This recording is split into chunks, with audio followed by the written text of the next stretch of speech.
We have been a town for 267 years. We are rooted in our history.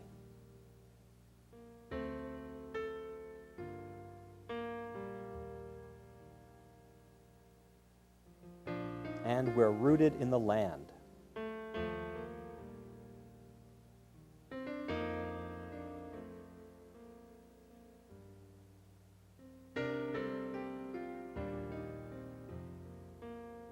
Early photos document our resourcefulness. We're proud of achievements that put Hardwick on the map. In agriculture and industry. But we know change happens.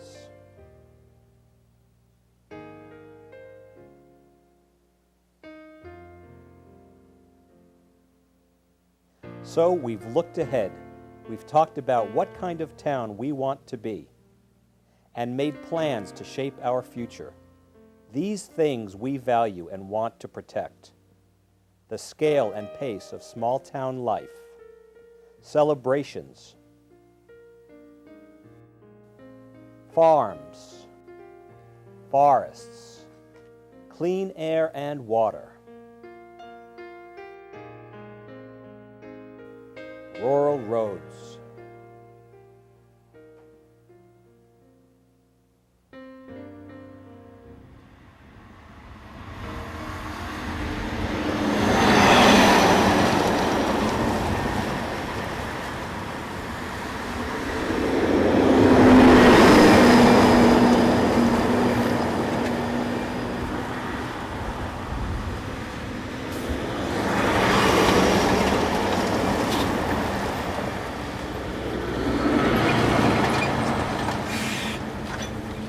What we didn't plan on was becoming a major regional landfill.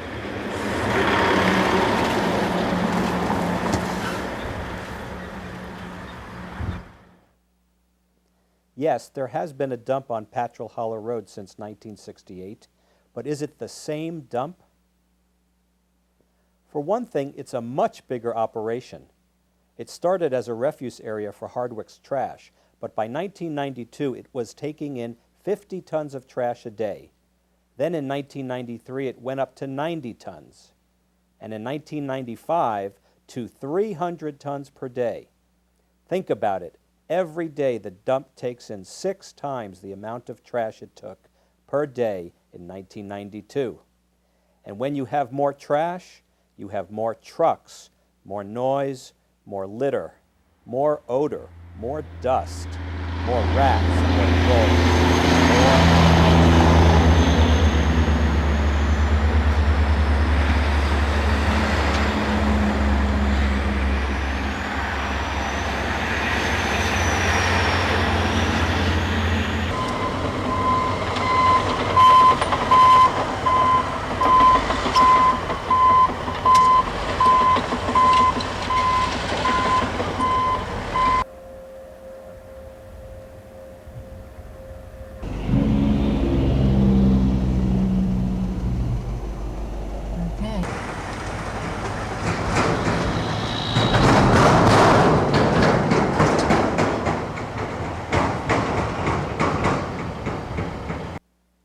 Where does all that trash come from?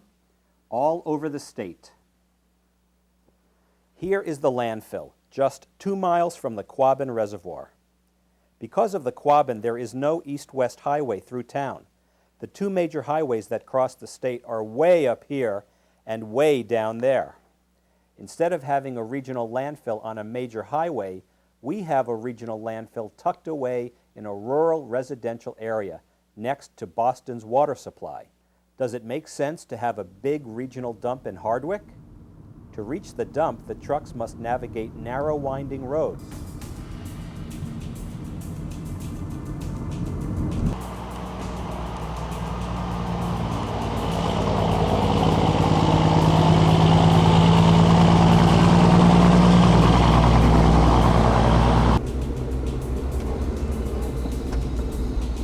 This is dangerous for everyone.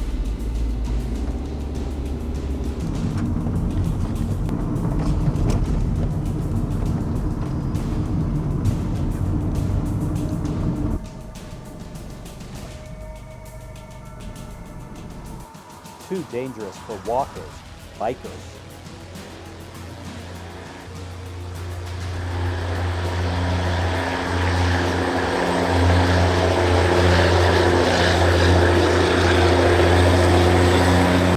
Too dangerous for children.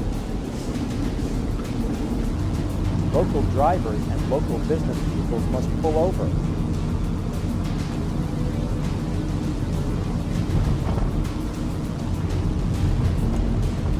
The houses and the people who live in them were here before Casella came to town.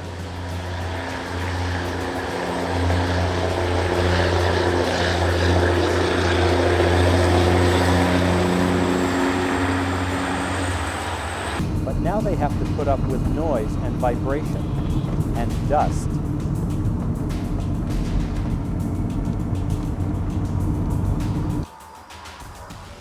Johnson, Rhode Island had the same problem.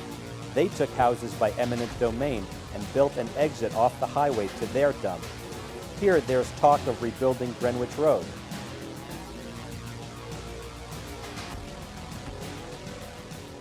Now let's talk about what's in those trucks.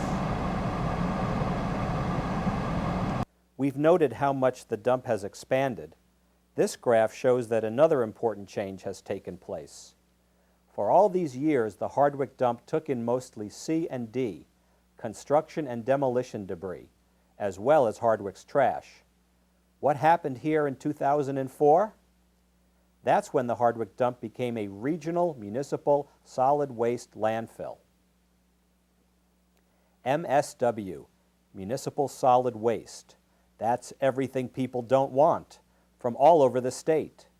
So what did this change to MSW mean for Hardwick?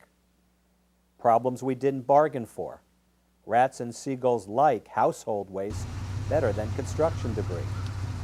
Seagulls scavenge in landfills during the day and then roost at night in large water bodies like the Quabbin Reservoir, fouling the water with their excrement and the filth from their feathers.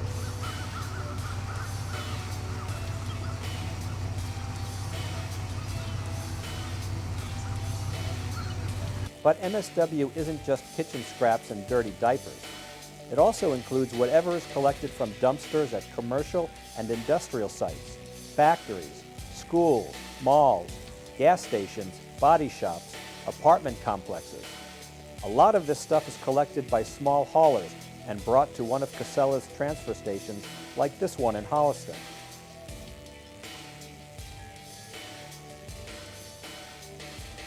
There it is dumped.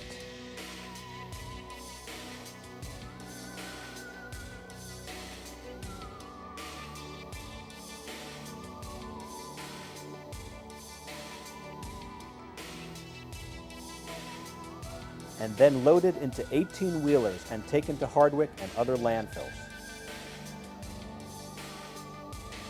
Despite regulations, residents feel that anything might find its way to the Hardwick landfill. For many, the biggest problem since the switch to MSW is the gases. This is fog in Muddy Brook Valley, where the landfill is located. On cold mornings like this, when the temperature inversion prevents the air from rising, the stench from the landfill fills the valley and beyond. Sometimes in the evening and at night, people 4 miles away can smell the dump. The gases even travel into air.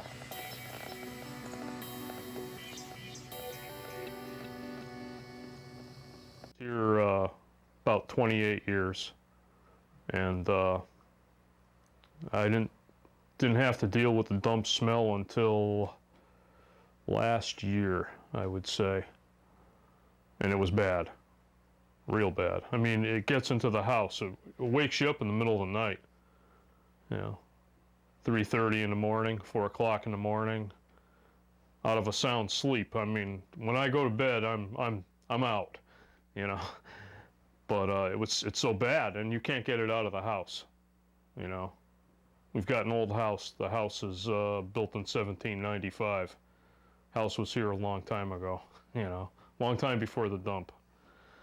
Up in the morning, and Christmas morning was terrible. You know, and you don't have a choice.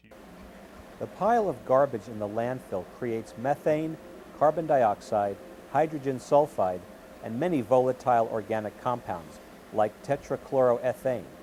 A year ago, the DEP fined the landfill for allowing gases to escape into the community and ordered them to install a flare and burn the gases.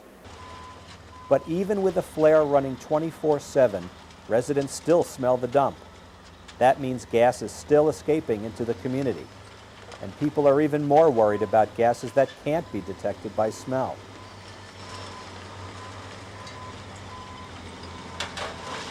Justin and I have been discussing having children, and we've come to the conclusion that we will not actually have children until the dump is either under control or we have some answers about the effects that it'll have on me or my unborn child as it grows inside of me. We aren't really sure if we'll even have children in Hardwick because I will not put my children in unnecessary risk. I work in a dental office where I'm exposed to constant chemicals, radiation, and I take extra precautions to protect myself at work. Unfortunately, there are no precautions that I can take in my own home to keep myself safe from these chemicals. This fall and winter, an air sampling program conducted by our Board of Health detected several toxic gases in neighborhoods near the landfill. One of them, 1122 tetrachloroethane, was detected at the landfill and near 6 Hardwick homes.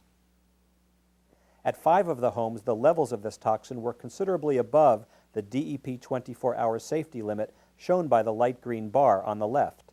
It can't be proven that this gas came from the landfill, but it is classified by the U.S. Environmental Protection Agency as a hazardous air pollutant in landfill gas. Some effects are damage to the liver, nervous system, and eyes. I have a condition on my eyes. I first noticed it last winter, and it's a strip that runs right through the center of my eyes, on both eyes. It's raised, and it's yellow, and the doctor can see it, and anybody can see it with the naked eye. You don't need a magnifying glass or anything to see it. And it developed last winter at the same time as the odor was first being reported, pretty widespread. But yes, I asked the doctor if this could have to do with exposure from chemicals, and she did say yes, this was at my physical. And then after my physical, I found out just last week about this 1122 tetrachloroethane, which was measured in my yard. And I found out by reading online that it can affect your eyes.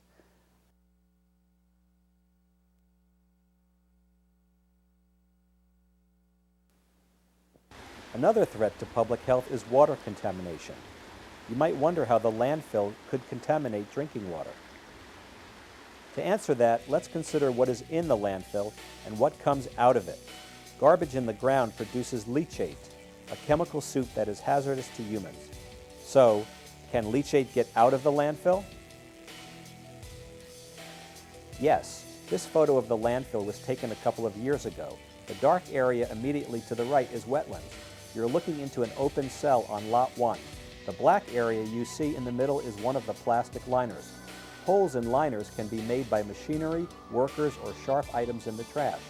Sometimes there are defects in the plastic from the manufacturing process. Solvents dumped in the landfill can go right through the plastic liner in a matter of days. Also, the liner that encloses the trash is actually many plastic strips heat welded together. Leaks can occur along the miles of seams. Little holes become big holes. The company that sold the plastic sheets offers a warranty for 5 years of normal use. Sooner or later, landfills will break down. Leachate enters the groundwater. This map shows landfill monitoring wells where groundwater is sampled. A list of contaminants found by each well over the years is highlighted in green. Now, how would contaminants from the landfill get to drinking water wells? Let's look at this aerial photograph of Muddy Brook, a shallow stream that runs north to south under Patrol Hollow Road. You see the curving blue line of the water, but there's a lot of water here that you can't see because it's in the ground beneath the stream. In fact, 8 billion gallons of it. All that water is in the Muddy Brook Aquifer. This is the Muddy Brook Aquifer mapped by the federal government. It's a long underground water trough made by the glacier. It's 5.5 miles long, 1,600 feet wide, and more than 100 feet deep, filled with gravel and clean water. Just as a bowl of Cheerios has plenty of room for milk, in this cross-section you see there are spaces for water in the gravel. Public and private wells sit in this aquifer. You might expect the Department of Environmental Protection to take special care of this precious natural resource. But surprisingly, they permit garbage from all over the state to be dumped right on top of it. The white rectangle marks the site of the landfill on the aquifer. The water in the ground beneath the landfill is flowing south. Let's take an airplane down the aquifer to the town of Ware and back. The black arrow points to the position of the plane as we start. The landfill will be at the top of your screen near the center. Much of the landfill has been covered with dirt because the Zoning Board of Appeals ruled Lot 1 illegal for landfilling. You can see that the site slopes toward the middle of the aquifer. Casella engineers acknowledge that the groundwater flows toward the brook as well. Now at the top of your screen you see farm fields on the ridge. The farm animals and the farm family receive heavy doses of landfill gas. Downstream is Hardwick Pond, only 19 feet deep, just a puddle on top of the aquifer. From the landfill to Ware, the land drops about 60 feet in 5 miles. The brook flows rapidly, but the water in the aquifer beneath it is like a slow-moving underground river. Now we're here looking south from the pond. The people who live around Hardwick Pond draw their water from the aquifer. How would contamination from the landfill affect their wells? Let's do an experiment to see how water moves through sand and gravel. We'll rejoin our flight at Ware's well field in a few minutes. We'll use this model aquifer filled with sand to show how contaminated water moves toward wells. The sand represents the aquifer. Red food coloring in the water represents contamination from the landfill. A hose and a syringe mimic the pumping action of the wells. Suction draws water long distances.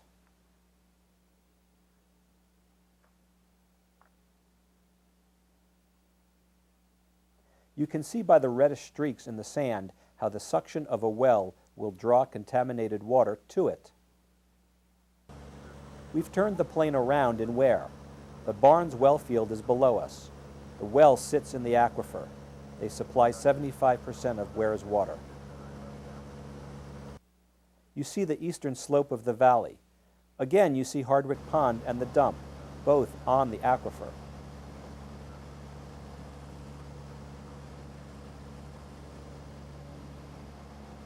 The Hardwick landfill sits directly on top of the water supply for private and public wells. This problem cannot be fixed. I'd like to see them close it down. I mean, it just does not belong on a public water supply. You know, you don't put a time bomb like that, especially, you know, we have a pretty good municipal population in this town, you know. You got a hospital, is one of the biggest employers. I think it is the biggest employer in the town, okay? And it is also one of the largest employers in the county. You know, it's crazy. People are being way too short-sighted, you know. We're doing all this so a few people can line their pockets. That's the way I see it, and everyone else has to deal with it, suffer. In 2004, the DEP found the landfill in violation of the Wetlands Protection Act and the Clean Waters Act. In 2005, the state fined the landfill $18,000 for allowing gas to escape into the community. for failing to control stormwater, and for accepting banned wastes. Problems in other Casella towns should be a warning to Hardwick.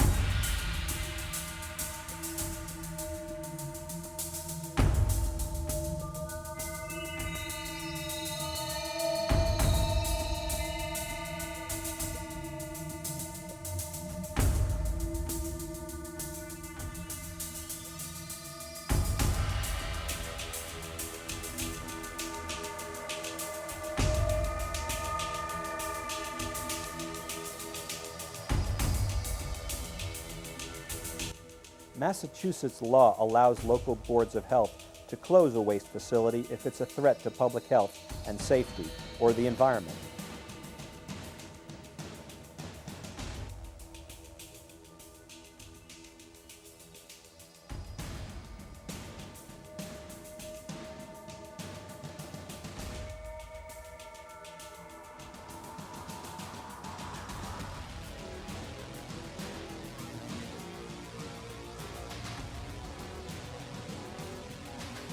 Hardwick can close down Casella's operation, but then we must work with the DEP to see that the landfill is safely decommissioned and the water supply protected.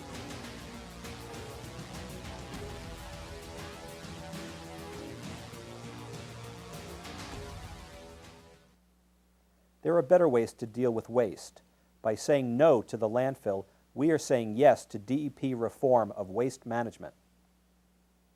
If we make a deal with Casella, we become part of the problem instead of part of the solution. Instead, we can stick to the plan we agreed upon.